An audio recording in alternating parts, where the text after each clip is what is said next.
Welcome back bulletin کا باقاعدہ آغاز کریں اور بتائیں آپ کو کہ ٹھٹھہ میں جھر کے قریب ٹرک اور وین میں تصادم کے نتیجے میں خواتین سمیت 7 افراد جاں بحق اور 14 زخمی ہو گئے۔ پولیس کے مطابق حیدرآباد ٹھٹھہ قومی شاہراہ پر جھر کے قریب مسافر وین اور ٹرک میں تصادم ہوا۔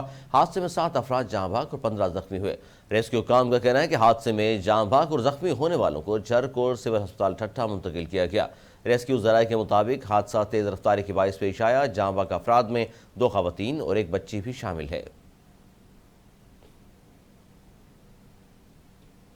پاکستانی روپے کے مقابلے میں امریکی ڈالر کی قدر میں اضافے کا تسلسل آج بھی برقرار ہے۔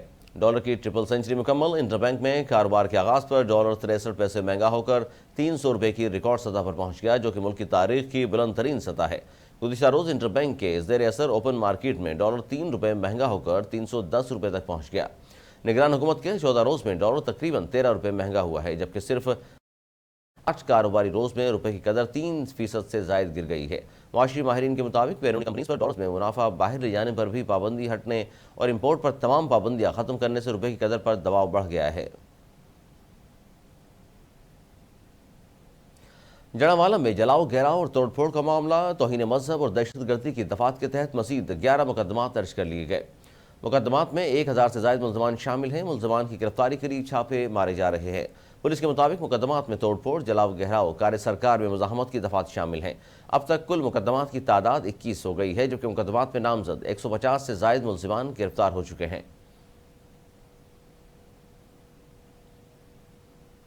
ڈپٹی گورنر اسٹیٹ بینک نے کہا ہے کہ پاکستان حالیہ عرصے میں شدید معاشی دباؤ کا شکار رہا ہے۔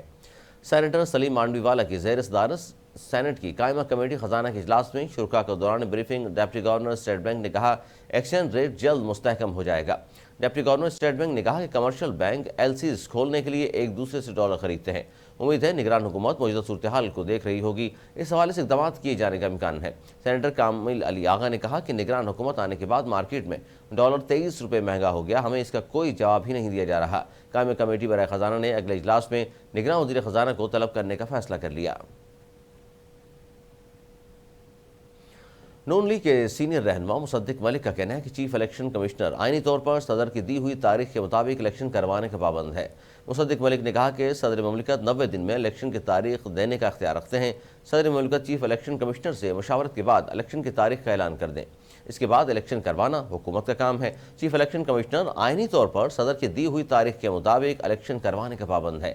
الیکشن کمیشن افرادی قوت اور وسائل بڑھا کر حلقہ بندیاں 90 دن کے اندر کر لے۔ مصدق ملک نے مزید کہا کہ PTI دنیا میں ہر جگہ پاکستان کی مٹی پلیت کر رہی ہے۔ PTI لیڈر ہر غیر ملکی سفیر کے سامنے پاکستان کے خلاف بات کر رہے ہیں۔ مزہ تب آئے PTI والے سامنے آ کر یہ گفتگو فرمائیں۔ پاکستان تحریک انصاف کی کور کمیٹی نے کہا ہے کہ چیئرمین PTI کو جیل میں بنیادی سہولیات کی عدم دستیابی ظلم اور سفاکیت ہے۔ اجلاس میں کور کمیٹی کے ارکان نے کہا چیئرمین تحریک انصاف کی درخواست پر سپریم کورٹ میں بدھ کی سماعت اور آبزرویشن خوش آئند ہے۔ کمیٹی ارکان کے مطابق مریم نواز کی سرکوبی میں چیف جسٹس اور ساتھی ججوں کے خلاف پروپیگنڈا عدالتی فیصلوں پر اثر انداز ہونے کی کوشش ہے۔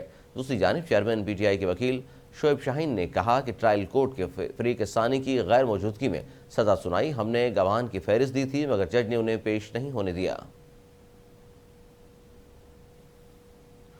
ڈرگ ریگولیٹری اتھارٹی پاکستان نے دواؤں کی قیمت میں اضافے کی تردید کر دی۔ ٹریپ کی جانب سے جاری وضاحت میں کہا گیا کہ دواؤں کی قیمت میں کوئی اضافہ نہیں کیا گیا، بلکہ حکومت نے نئی رجسٹرڈ ہونے والی 25 دواؤں کی قیمت مقرر کی ہے۔ ٹریپ کے مطابق تمام 25 نئی دوائیں ہیں جو اس سے پہلے پاکستان میں رجسٹرڈ نہیں ہیں۔ یہ تمام 25 ادویات پہلی بار مارکیٹ میں فروخت کے لیے پیش کی جا رہی ہیں۔ ڈریپ کا کہنا ہے کہ پیراسٹامول کے ساتھ کمبینیشن میں نئی دوا رجسٹرڈ کی گئی ہے اور سادہ پیراسٹامول کی قیمت میں کوئی اضافہ نہیں کیا گیا۔ عمرہ سے واپسی پر سعودی عرب میں حادثے کے باعث متحدہ عرب امارات کے رہائشی ایک ہی خاندان کے 5 افراد جاں بحق ہو گئے، جن میں باپ اور 4 بچے شامل ہیں، جبکہ ماں حادثے میں بال بال بچ گئی۔ خلیجی میڈیا کے مطابق سعودی عرب میں ایک ہولناک واقعے میں باپ اور اس کے 4 بچے ایک حادثے میں جاں بحق ہو گئے ہیں۔ متحدہ عرب امارات کے رہائشی عمرہ کی ادائیگی کے بعد واپس ابوظہبی جا رہے تھے کہ مکہ ریاض روڈ پر ان کی گاڑی دوسری گاڑی سے ٹکرا گئی۔ حادثے کے نتیجے میں جاں بحق ہونے والے فلسطینی نژاد اردنی شہری تھے۔ والد کی شناخت ملک خارمہ کے نام سے ہوئی ہے اور ان کے 4 بچے ہیں۔ اکرم، مایا، دانا اور دیما بتایا گیا ہے کہ ماں اس خاندان کی واحد فرد ہیں جن کی جان اس حادثے میں بچ گئی ہے، جنہیں فوری طور پر مقامی ہسپتال لے جایا گیا جہاں ان کی حالت بہتر بتائی جا رہی ہے۔ یہ واضح نہیں کہ حادثہ کب پیش آیا، حکام کی جانب سے کوئی تفصیلات جاری نہیں کی گئیں۔ تنقید کے نستر چلانے والے ہرشا بھوگلے پاکستانی پیسرز کی تعریف کرنے لگے۔ بھارت کے معروف کمنٹیٹر ہرشا بھوگلے نے ورلڈ کپ سے قبل پاکستانی فاسٹ بولر کے اٹیک کو دیکھتے ہوئے دنیا کی بڑی بڑی ٹیموں کو وارننگ دی تھی۔ افغانستان کے خلاف پاکستانی پیسر کی جارحانہ بالنگ دیکھتے ہوئے معروف کمنٹیٹر ہرشا بھوگلے نے تبصرہ کیا کہ کرکٹ بورڈ میں متواتر تبدیلیوں کے باوجود پاکستان کا پیس اٹیک دنیا کی کسی بھی ٹیم کو ٹکر دینے کی صلاحیت رکھتا ہے۔ افغان ٹیم کے خلاف پاکستانی فاسٹ بولنگ اٹیک نے دنیا کی بڑی ٹیموں کو خبردار کر دیا ہے۔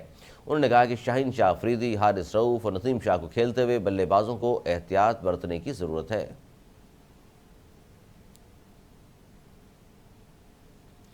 نیوز اسٹوڈیو سے فی الحال اتنا ہی۔ مزید نیوز اپڈیٹس کے لیے دیکھتے رہیے اردو نیوز۔